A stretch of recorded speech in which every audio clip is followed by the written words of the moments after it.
البيت النبي يا أهل الصفاء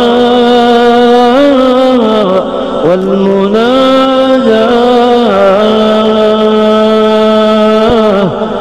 بخيت من حبكم يظفر بما. Assalamualaikum. Bertemu kembali dengan saya Ciptaning, pengasuh Majelis Dzikir dan Sholawat Sirul Asrar Surabaya. Di dalam ilmu ma'rifat, di dalam ilmu tasawuf atau ilmu rohani, kadang-kadang manusia itu di dalam memahami ilmu ma'rifat akan dihadapkan kepada dua hal yang kadang-kadang mereka salah di dalam menyikapi, memahami, menerima, dan meyakini keadaan tersebut. Apakah dua hal tersebut? Dua hal tersebut adalah tentang bagaimana mencintai Allah dan bagaimana mencintai junjungannya Nabi besar Muhammad Sallallahu Alaihi Wasallam. Kadang mereka berpikir mencintai Allah lebih utama daripada mencintai junjungan kita Nabi besar Muhammad Sallallahu Alaihi Wasallam. Dan yang lainnya berpikir mencintai junjungannya Nabi besar Muhammad Sallallahu Alaihi Wasallam itu lebih penting daripada mencintai Allah Subhanahu wa Ta'ala. Inilah yang kadang-kadang membuat perdebatan atau membuat sekat-sekat di antara para pejalan rohani, terutama yang baru belajar ilmu hakikat dan makrifat. Tetapi sesungguhnya di saat kita mencintai Allah, itu sebenarnya kita telah mencintai junjungan kita Nabi besar Muhammad Sallallahu Alaihi Wasallam. Di saat kita mencintai Allah, sekaligus sebenarnya kita mencintai Rasulullah Sallallahu Alaihi Wasallam. Selama di saat kita mencintai Allah, di dalam setiap apapun yang kita lakukan, baik itu zikir, sholawat, sholat, dengan niat untuk mendekatkan diri kepada Allah Subhanahu wa Ta'ala, selama di dalam niat kita, selama di dalam perjalanan kita tidak lepas selalu membawa, selalu merengkuh, selalu berwasilah, selalu bertawasul kepada junjungan kita Nabi besar Muhammad Sallallahu Alaihi Wasallam. Seperti halnya kita membawa kedua orang tua kita di dalam setiap doa-doa kita, di dalam setiap ibadah yang kita lakukan, di saat setiap perbuatan yang kita lakukan, kita tidak lepas dari kedua orang tua kita yang menitipkan darah dan daging di dalam diri kita. Darah dari unsur ibu serta daging dan tulang dari bapak kita. Begitu juga di dalam batin kita mengalir batin Rasulullah Sallallahu Alaihi Wasallam, yang kita tidak bisa meninggalkannya, yang kita tidak bisa mengabaikannya. Apalagi diri kita merasa sampai kepada Allah tanpa syafaat, tanpa cahaya, tanpa nur daripada junjungan kita Nabi besar Muhammad Sallallahu Alaihi Wasallam, sehingga kita mempunyai keyakinan kita bisa langsung kepada Allah tanpa menyertakan nur Rasulullah Sallallahu Alaihi Wasallam di dalam diri kita. Hati selalu berkesinambungan dengan Rasulullah, tetapi secara zahir kita zahirkan, kita lahirkan hati yang selalu berkesinambungan dengan Rasulullah melalui tawasul sebelum niat kita, melalui berwasilah membaca Al-Fatihah, membaca sholawat kepada beliau sebelum kita melakukan zikir, ibadah, ataupun perbuatan yang kita lakukan, yang kita niatkan. Semua ibadah dan perbuatan itu untuk mendapatkan ridho daripada Allah, untuk mendapatkan mahabbah kepada Allah, dan rasa ingin selalu dekat dengan Allah Subhanahu wa ta'ala. Jadi mencintai Allah akan sekaligus kita mendapatkan cinta daripada Rasulullah, dan tidak meninggalkan junjungan kita Nabi besar Muhammad SAW adalah dengan berwasilah, bertawasul, bersolawat dulu di dalam kita melakukan apapun yang kita lakukan di dalam kehidupan ini, agar apapun yang kita lakukan selalu dilihat Allah, karena Allah hanya melihat kekasihnya Rasulullah Shallallahu Alaihi Wasallam. Barang siapa zahir dan batinnya seseorang telah beserta Rasulullah, yaitu hati yang terpaut dengan Rasulullah dan didohirkan di dalam tawasulnya, di dalam wasilahnya, di dalam solawatnya kepada Rasulullah di dalam kehidupannya, maka Allah akan selalu mencurahkan hidayah, mencurahkan berkah dan rahmat, seperti halnya Allah telah mencurahkan berkah dan rahmat kepada junjungan kita Nabi besar Muhammad Sallallahu Alaihi Wasallam.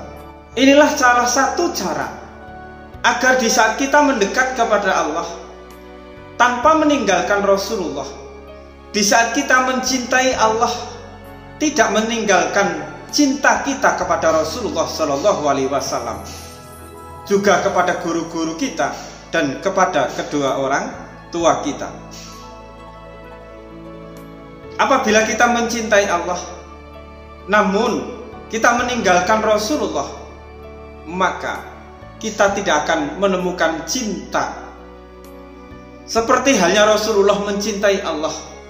Yang kita temukan hanya cinta yang berbuah dari pengakuan kita, ego kita, sehingga membuahkan pengakuan-pengakuan, membuahkan pembenaran-pembenaran, membuahkan kesombongan-kesombongan yang kesemuanya itu jauh dari buah yang sesungguhnya, yaitu kerendahan hati dan rasa tawadhu kepada segala sesuatu di dalam kehidupan ini.